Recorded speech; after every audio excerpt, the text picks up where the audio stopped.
میں آپ کو رسول پاک صلی اللہ علیہ وآلہ وسلم جیسی مختصر دعوت اسلام دے رہا ہوں۔ رسول پاک صلی اللہ علیہ وآلہ وسلم نے کلمہ پڑھا کر عقیدہ توحید کی دعوت دی، یعنی اللہ کو ایک مانو اور حضرت محمد صلی اللہ علیہ وآلہ وسلم کو اپنا آخری نبی اور رسول مانو، اور تمام بتوں اور کافروں سے الگ ہو جاؤ۔ مکہ جب فتح ہوا تو وہاں کے لوگ اللہ کو مانتے تھے، خانہ کعبہ کی بھی عزت کرتے تھے، لیکن کفر کرتے تھے، یعنی بتوں کو بھی خانہ کعبہ میں رکھا ہوا تھا، جنہیں رسول پاک صلی اللہ علیہ وآلہ وسلم نے ہٹوایا تھا۔ یہ بت ان کے نیک بزرگوں کے تھے۔ میں بھی آپ سے یہی درخواست کر رہا ہوں کہ اللہ کو اپنا ایک معبود مانو اور حضرت محمد صلی اللہ علیہ وآلہ وسلم کو اپنا آخری نبی اور رسول مانو، اور تمام کافروں سے الگ ہو جاؤ۔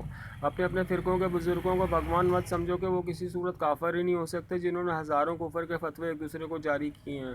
فتوے کافر ضرور بنا دیتے ہیں، یعنی اس وقت آپ کو رسول پاک صلی اللہ علیہ وآلہ وسلم والی دعوت اسلام یعنی کلمہ توحید دوبارہ پڑھنے کی ضرورت ہے، تمام کافروں سے الگ ہو کر، نہیں تو پھر آپ مسلمان کیسے کہلا سکتے ہو؟ اللہ کا حکم مان کر تمام فرقے توڑ کر صرف رسول پاک صلی اللہ علیہ وآلہ وسلم کے فرقے جماعت کے ہو جاؤ، جو 73 میں سے واحد اکیلا جنتی فرقہ جماعت ہے، اور باقی سارے جہنمی فرقے ہیں۔ شکریہ۔